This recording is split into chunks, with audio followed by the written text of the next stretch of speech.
أعوذ بالله من الشيطان الرجيم بسم الله الرحمن الرحيم qaybtii saddexaad qiyaasta iyo qadarka ay fuqahada qaarkood ka bixiyeen da'da ay ku bilaabato dhiigga caadada ama ku joogsato kuma yaalaan kitaabka Alle iyo sunnada iyadoo ay tahay arrintan arrin u baahan in la caddeeyo oo mugdiga laga saaro. Marka haddii ay waajib tahay in la ogaado oo ay la xiriirto caabudidda Alle, markaas Alle iyo rasuulkiisa waa ay u caddayn lahaayeen cid waliba. Tani waxaa u sabab ah qaybo badan ee caabudidda Alle oo ku lug leh arrinta xeelka sida salaada, soonka, guurka, furiinka, dhaxalka iyo wixii la mid ah. Waxaa la ogsoon yahay in Allah subxaanahu wa tacaala iyo rasuulkiisa sallallahu calayhi wasallam ay faahfaahiyeen salaadaha tiradooda, waqtiyadooda, rukuucaheeda iyo sujuudaheeda, sakada, nooca maalka iyo xoolaha ay ku waajibto nisaabka, inta ugu yar ee maalka iyo xoolaha ay ku waajibto sako, inta loo bixiyo sako ahaanta iyo dadka la siiyaba sakada ee mudan. Soonka, waqtigiisa iyo waqtiga la soomayo, maalintii iyo wax laga soomayo, xajka, hanaanka iyo habka wax loo cuno, loo cabo, loo seexdo, loogu galmoodo, xaaska loo fariisto, golayaasha loo galo oo loogu baxo guryaha sida loo kaadsho ama loo saxaroodo, iyo xitaa tirada dhagaxyada loo isticmaalo dahaarada iyo istinjada, iyo faahfaahin badan oo la xiriira arrimo yaryar iyo kuwa waaweynba ee ah waxa Alle ku eedeeyay diintiisa Islaamka oo uu ugu iltiray addoomaha galladihiisa sida uu yiri Alle weyne kor ahaayey: ونزلنا عليك الكتاب تبيانا لكل شيء.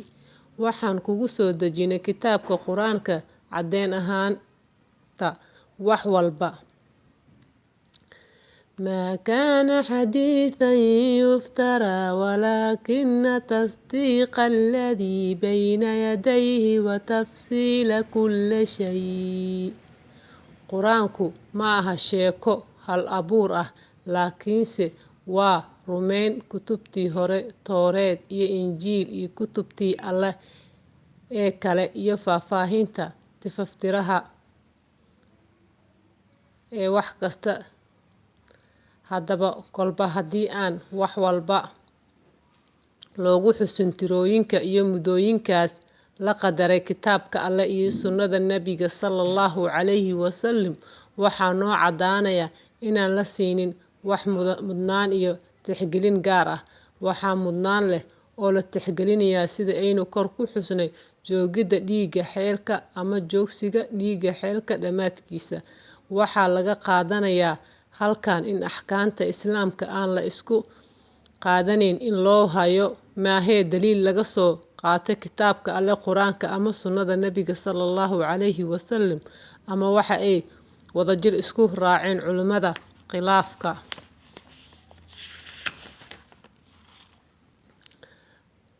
la'aan ama cuskaan qiyaas la qaadan karo oo saxiix ah oo ku saleysan Quraanka iyo sunnada. Sheikhul Islaam Ibnu Taymiyah wuxuu ku xusay fataawihiisa: hadalkan waxaa la yiraahdaa xeydka waxa ku tacalluqa axkaam badan kitaabka iyo sunnada, inta ugu yar ama ugu badan muddadeeda waa sidaasee Alle ma caddayn muddada ay haweentu tahay daahir u dhaxaysa labada dhiig caado, inkastoo arrintaasi baahi loo qabo ogaanshaheeda. Luqad ahaan, xeyd ma tilmaamayso muddo xadidan ama mid kale. Marka qofkii qiyaasa muddo go'an ee uu xeydku leeyahay, wuxuu qaatay wax aan ku saleysnayn kitaabka iyo sunnada. Intaas ayuu noogu egyahay casharkeena insha Allah.